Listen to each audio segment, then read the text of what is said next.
This is Chris, and this is going to be my Game of Thrones Season 6, Episode 4, The Book of the Stranger Breakdown Review. I really dug this episode. We didn't get to see a lot of action in the sense of our typical Game of Thrones action, but we did see scenes that actually moved the story forward, and I would much rather see these scenes where people are talking that has a purpose and moves the story forward than just pointless filler action just for the sake of blood and gore. I will say I really dug the end of this episode. Dany came back with a vengeance, and I know there's a lot of Dany haters out there, so if you don't like her after a scene like this, you gotta like her just a little bit. And as usual, there will be spoilers and speculation, so please click away if you hadn't seen the episode, but I will probably speculate on some things to come as well. Spoiler warning. But I was also disappointed in this episode in the sense that there wasn't any real Pycelle fart jokes.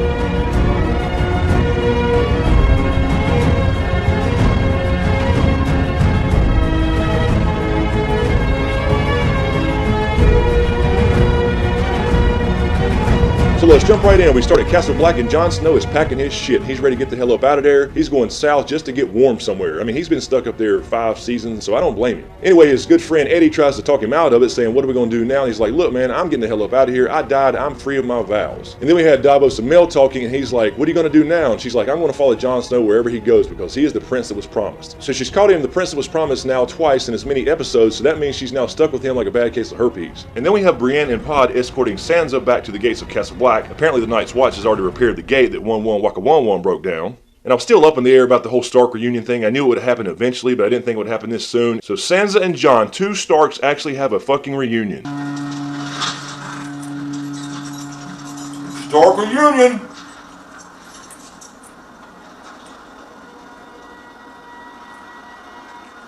Oh shit!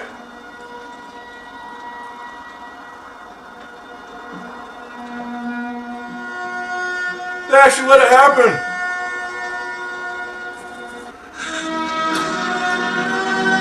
Damn!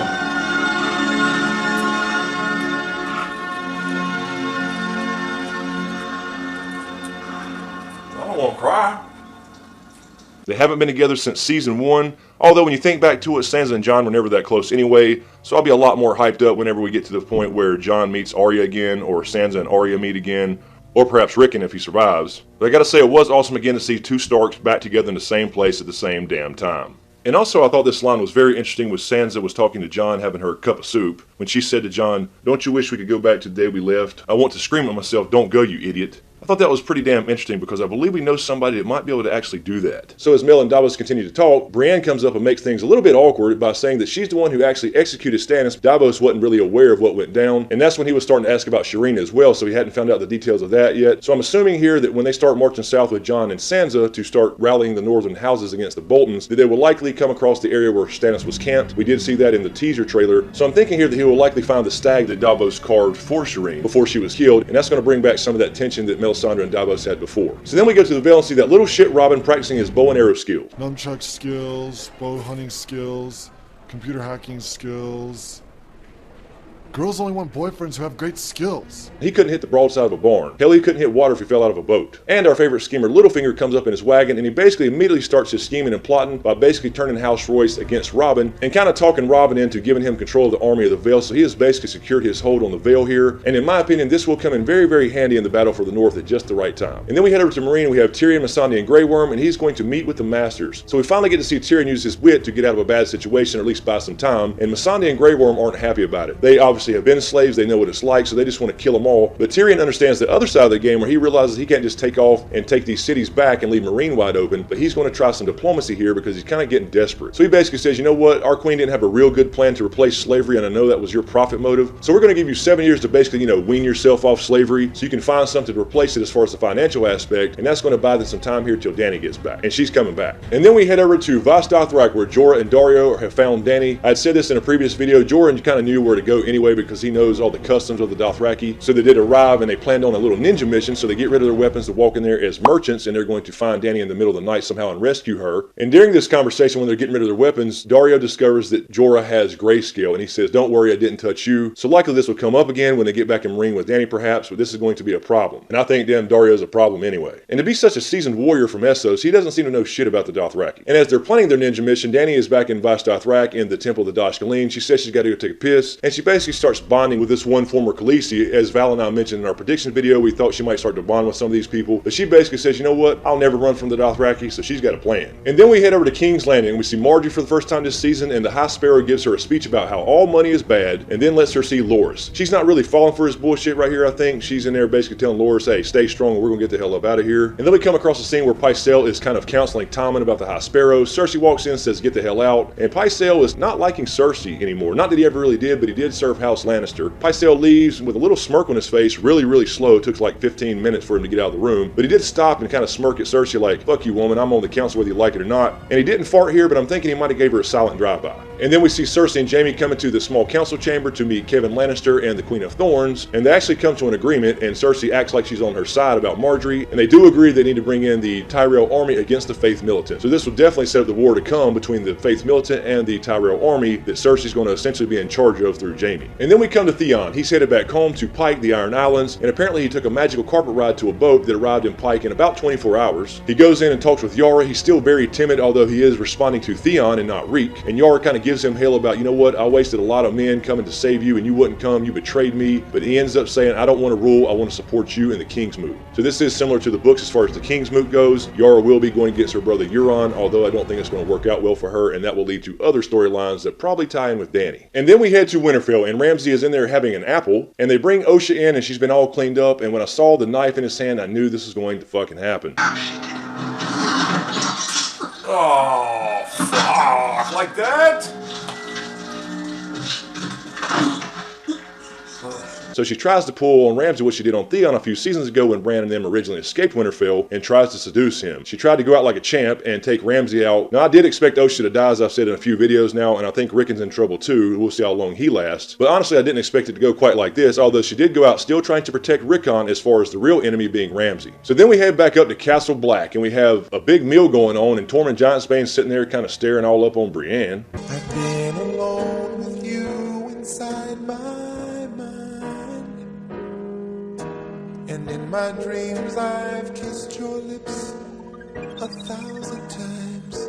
You know, Brienne just makes things awkward. Everybody's eating and sitting around, and then we see some Bolton men show up, and this is the show version of the Pink Letter. And for you show-only watchers, this was basically the same thing that happened in the books, just a slightly different version of it. In the books, Sansa was never in Winterfell, it was a fake Arya Stark. But nevertheless, this was written to Jon as the Lord Commander. He says, I'm not the Lord Commander anymore, but he did read it out loud, and this is basically like we saw in the trailers where Ramsay says, Winterfell is mine, come and see. So he's demanding Sansa back. Jon's like, what am I going to do about it? We don't have enough people, you know, as far as talking to Tormund Giantsbane. But Sansa steps up here, and this is where we talked about in our prediction videos where Sansa's going to start to be a leader this year. So Jon was basically just going to wander off. He didn't really know what direction to go. But now that he's reunited with Sansa, she's going to give him a purpose. She's saying we're going to take our home back and we're going to go kill these bastards. So I really like the idea of Sansa stepping up here. She's the one who talks Jon into it, and it gives him a purpose again. So this definitely sets up Bastard Bowl. It is coming, and it's going to be badass. And I do assume here that at some point the right bastard will win. Although he's probably not a bastard. And then we get to my favorite part of the episode, and this is back in Bas Dothrak, and Dany is there, and she's taken up into CalCon 2016, which is apparently still going on, and they are going to determine what cities are to be sacked and what people are to be enslaved, and they apparently determine what happens to Dany since she broke the rules and went out into the world instead of going back to the Dosh Khaleen after Khal Drogo died. But Dany goes up in there like a boss. She's up in there like, I don't care what you say or what you do, I'm not going to listen to anything you got to say because I'm going to lead you. And she proves it by touching the hot braziers, as we saw in the trailer, and pushes the braziers over, essentially lighting the hut on fire. Oh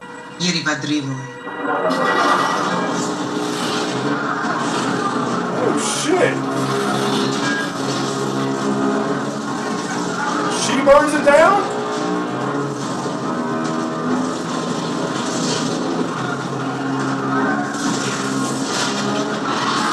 Oh shit, she's not gonna burn it again?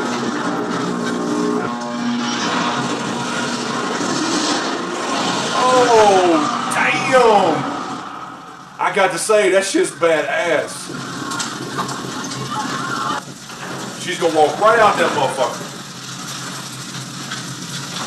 They're making her fireproof in the show. No Drogon? She did it her damn self. Now, she had made a plan with Dario and Jorah. They did break the rules and take out a few guards and spill some blood and lock them inside of the thing, and she had planned on not walking out of there till they were all dead with the damn hut on fire. And she walks out again as the Unburnt, just like in season 1 when she hatched her dragons, only this time there was no blood magic involved. So one of two things is going on here as far as the show goes. Now, George R.R. Martin has said that Targaryens are not fireproof. That was a one-time magical event, but the show seems to be going a different direction. Either they're making her fireproof all the time, or it happens when she really, really believes it's going to happen. Like she has this ability to somehow truly believe she can't be burnt as a dragon, and she doesn't get burnt. So she walks up out of there, unburnt again, just like in season 1, and everybody comes up and sees that on fire. They're all dead. CalCon 2016 is over, and they all bow down to the Unburnt. She proved her strength here, and she did it without Drogon, and that's what I thought was pretty badass. We all expected Drogon to come flying out of nowhere, perhaps burn the hut, have a Dothraki barbecue, but what was really cool here is she did it on her own, with her own abilities, showing that she doesn't necessarily need dragons to be a badass. That itself was a little twist. So I'm happy they started to move her story along a little bit and brought her back to the limelight. Her story the last few episodes was kind of dull. We kind of knew it was coming, so I'm glad to see them do this, so it really ended on a bang. Not to mention they played that badass same music that they played when she bought the Unsullied and tricked that bastard into believing she was actually going to give him a dragon, and then Drogon, of course, lit his ass on fire and then burned the place up. That's just those badass scenes that give you chill bumps. So in my opinion, now Dany has gone back, so she can now move forward.